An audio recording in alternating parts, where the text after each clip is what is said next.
Jadi kalau kalian pakai hijab panjang, kalian tidak sedang menyelamatkan diri kalian, tapi menyelamatkan orang lain. Karena laki-laki ini ada penyakitnya 3. Yang pertama, tak tahan menengok terbuka ke bawah, betis. Asal nampaknya betis orang, error dia. Yang kedua, tak tahan menengok terbuka ke atas, asal nampaknya rambut terbuka, error. Yang ketiga, tak tahan mendengar suara, asal dengarnya suara lemah gemulai, langsung hang dia. Maka kalian jangan bersuara mendayu-dayu lemah gemulai. Assalamualaikum. Waalaikumsalam. Di mana nih? Visip unri. Tegas. Yang sudah ngaji tegas. Assalamualaikum. Waalaikumsalam. Di mana nih? Visip unri. Salah sambung ya? Iya. Tegas. Nah, lemah gemulai. Berapa banyak perkenalan dari salah sambung berakhir pada janjian, kena hipnotis, emas diambil, motor diambil, kehormatan diambil, hilang makna. Maka jaga kehormatan kalian. Alah, Somad itu cuman pandai ceramah aja itu, bilang jangan pacaran, jangan pacaran. Dia aja dulu pacaran. 4 tahun saya di Mesir, saya tidak pacaran sekalipun.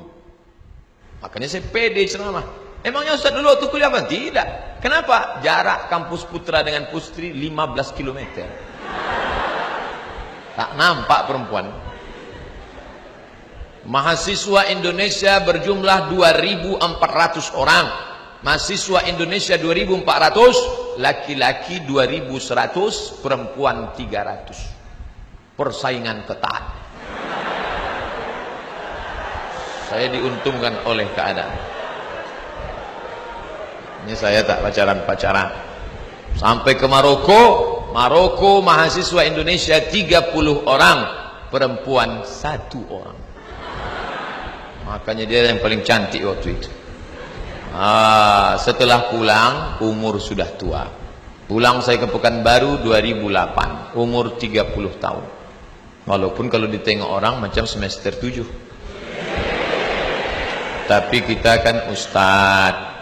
Pokoknya kalian urus saja pendidikan, nanti rezeki murah, kalian jadi orang, dikejar-kejar perempuan, 1 truk ngejar kalian. Serius saja, itu Pak orang apa lembu kata dia? Orang lah. Saya aja yang tak ganteng, hitam kurus kering begini, 17 daftarnya. Masih saya simpan lagi. Si anu. Itu bukan pacar, yang ditawar-tawarkan orang, semua saya tolak. Padahal buruk saya ini ya. Rambut pun tak ada, gundul. Apalagi kalian yang ganteng-ganteng, apa dicemaskan? Ini baru putus, galau, dingin lontong di depan. Lewat saya, ente kenapa? Galau Ustaz. Galau kenapa? Dia minta katanya kalau abang hijrah berakhir hubungan kita sampai di sini. Makan lontong. Nanti ente jadi orang, dia mengejar ente. Perempuan yang paling rugi adalah yang meninggalkan ente. Tengok 5 tahun akan datang. Di mana Pak Ustaz? Mana saya tahu. Nantilah. Anak lajang ganteng berprestasi kok mentalnya down begitu. Saya aja baru duduk 5 menit di kantin, berapa perempuan banyak lewat situ. Lewat aja. Pokoknya setelah kalian berhasil, yakin pada janji Allah, maka Allah akan berikan yang terbaik. Kenapa mesti takut? Ustaz Somad? Iya. Ustaz sudah nikah? Belum. Mau saya carikan? Bolehlah, tapi saya tengok dulu ya. Jangan langsung ente pinang. Iyalah. Ini gambarnya Pak Ustaz. Saya tak mau hitam manis. Kenapa? Nanti habis manisnya tinggal hitamnya. Jangan kau cari terlalu cantik. Karena kalau kau terlalu cantik, nanti kawanmu berbisik, pakai pelet ya. Jangan kau cari terlalu jelek, nanti malu kau bawanya undangan. Yang sedang-sedang saja. Idza ja'akum man tardawna dinahu, kalau kau tengok agamanya baik, jilbabnya panjang, ngomongnya tak banyak, maka dialah pilihan dunia akhirat. Ustaz, jadi Ustaz yang ini aja ya. Saya pacaran-pacaran ini tak bisa. Jadi gimana Ustaz? Tanya dia, bawa dia ke rumah saya, jumpakan sama mak saya. Nanti kalau cocok, kupinang dengan bismillah. Kalau tak sesuai Pak Ustaz, kalau tak sesuai, bunga bukan setangkai, kumbang bukan seekor. Patah tumbuh hilang berganti, hilang satu tumbuh 1000. Sudikah engkau menikah denganku, tapi engkau akan menjadi a second woman? Kok second? First, second. Kenapa aku jadi yang kedua? Amak den nan petamu.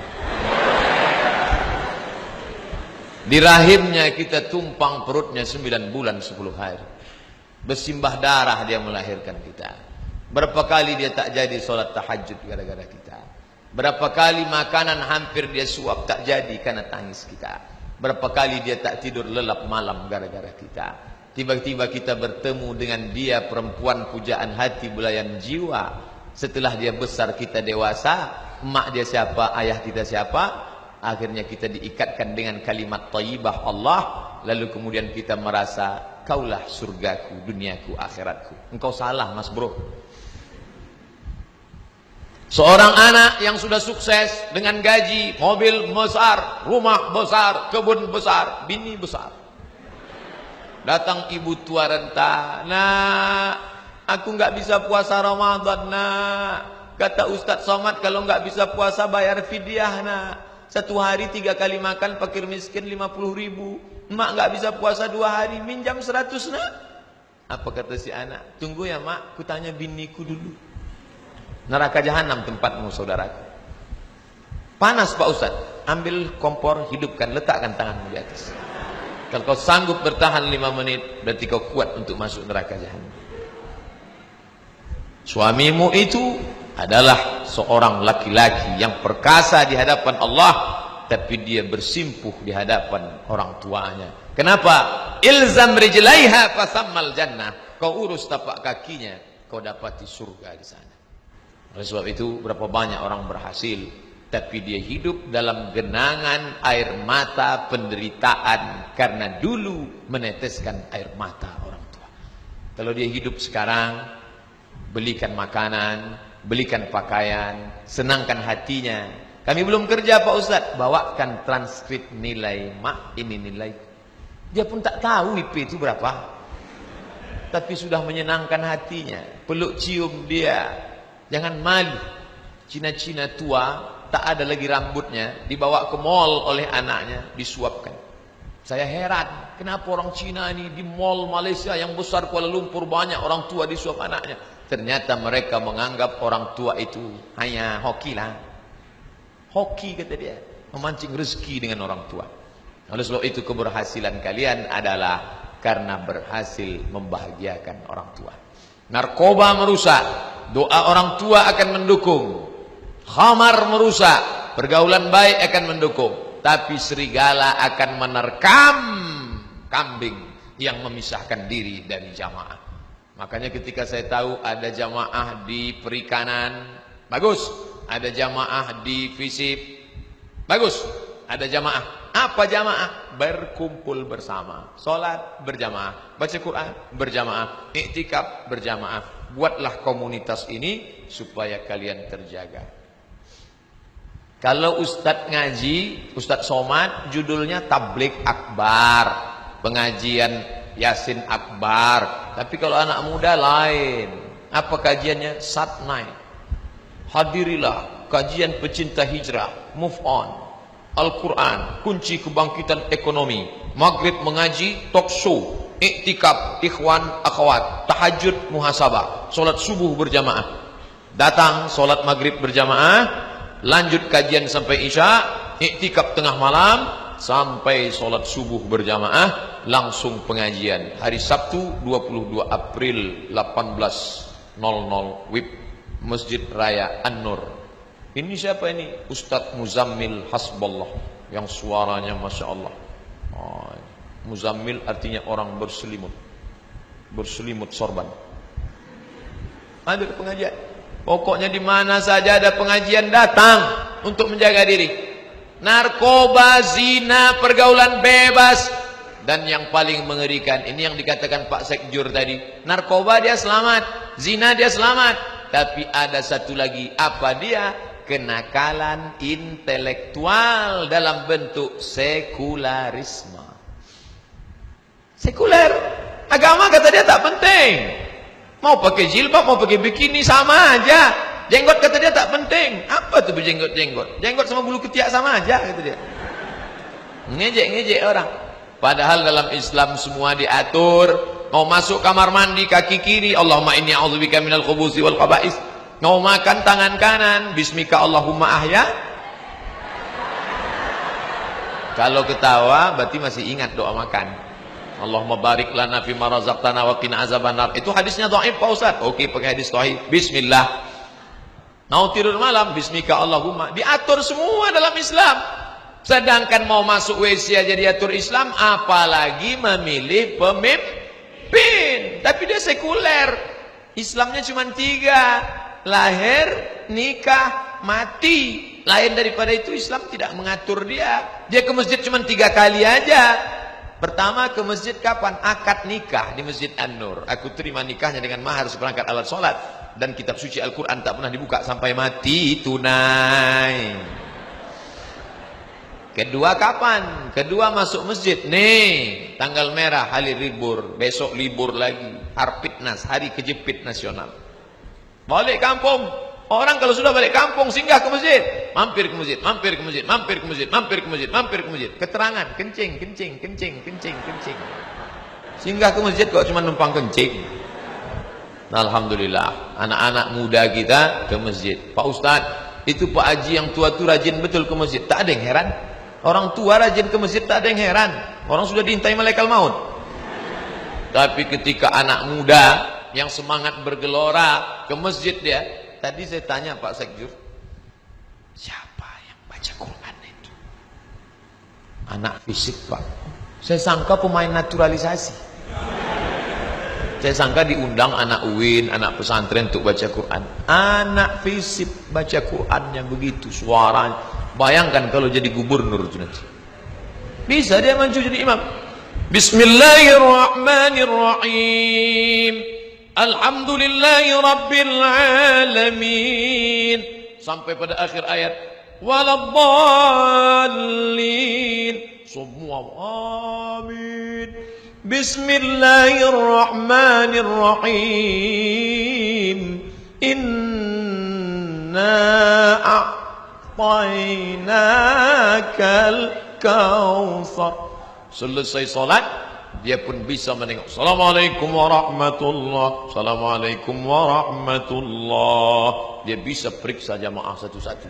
Mana kepala dinas? Mana kepala badan? Mana kepala kantor? Mana kabak? Mana kabak kesra? Mana yang berkepala? Mana yang tak berkepala? Bisa. Kenapa? Karena dia punya segenggam kekuasaan. Kepala dinas itu pontang-panting. Masuk dia ke masjid, musola, kantor, kok bisa tak ada yang azan? Sekarang banyak orang cuek. Tapi kalau yang tadi masuk dia tak ragu hidupkan mikrofon. Orang dia biasa hidupkan azan dia. Allahu Akbar, Allahu Akbar. Orang yang sedang di kantin siapa itu? Pak Gubernur azan. Ayo kita berempat. Apa? Banyak yang sholat tak pakai wudhu.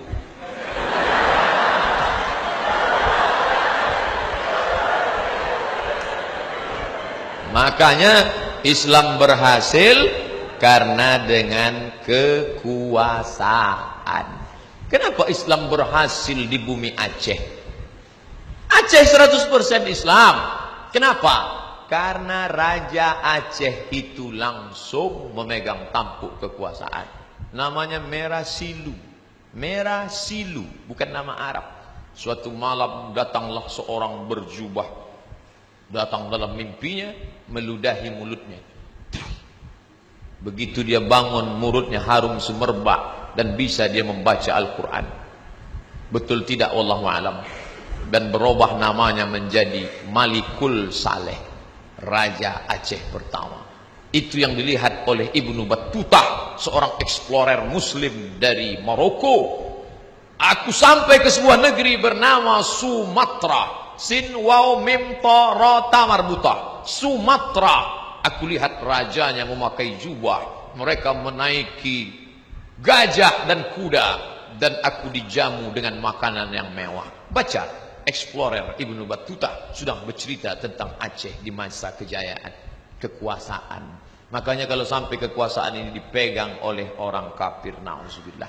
Makanya kebahagiaan luar biasa saya hari ini, karena yang saya ceramah ini adalah orang-orang yang diambang kekuasaan. Sedangkan sekarang yang banyak setelah tak berkuasa, aska tak berguna, kata orang Malaysia. Tapi bapak ibu yang sudah pensiun jangan berkecil hati. Ada ide-ide cemerlang, tulis dalam buku biografi. Karena sekarang anak muda kita kehilangan tokoh, menulislah agar orang di masa akan datang tahu bahwa kau pernah hidup di masa lalu. Makanya saya ketemu dengan mantan anggota DPR, mantan wali kota. Bapak ada menulis buku? Tak sempat Pak Ustadz. Sekarang banyak waktu kosong, daripada main-main sama cucu, daripada nonton Mahabharata. Bagus nulis buku. Iya juga ya Pak Ustadz ya, tulis balik kenangan. Pejamkan mata, ingat kenangan dulu. Ketika aku menjadi camat di sana, lalu karirku naik menjadi bupati. Setelah itu, pejamkan mata. Udah saya pejamkan Pak Ustadz, terus salah tulisan. Tengok balik. Itulah yang bisa menolong kita. Ma la yudraku kullu la yutraku kullu. Kalau tak pernah berjuang di masa lalu, berjuang di masa akan datang. Anak-anak muda Riau membaca sejarah itu menjadi sumber inspirasi bagi mereka. Inspiratif buku bapak ini. Jangan menganggap kalau sudah buat amal soleh ceramah, mimbar, sehingga semua mau jadi ustadz. Enggak, dengan tulisan. Anak sains teknologi tak pernah ceramah, tapi videonya diupload orang, didownload orang, ditonton orang. Ustadz Somad khutbah di masjid, yang datang 500, yang mendengar 400, yang masuk 300, yang berhasil bawa pulang 100, yang didengar bininya 50. Tapi ini anak tidak ceramah, dia potong tuh video, dia masukkan Instagram, Twitter, BBM, dia share, lalu kemudian orang menonton, dan terakhir diposting ke saya. Tengok nih Ustadz Somad, screenshot, viewernya sudah 200.000 orang. Dia tenang-tenang saja. Inilah multi level marketing yang tak ada putusnya. MLM, mulut ke mulut. Rugi kalau pernah hidup tak pernah mengajak orang ke jalan kebenaran. Ustadz kalau ceramah, bayarlah zakat. Siapa yang tak bayar zakat, neraka jahanam tempatnya. Orang tak dengar. Begitu Ustaz selesai, barakallahu li wa lakum fil Qur'anil azim. Langsung diambilnya HP, update status. Cepat betul.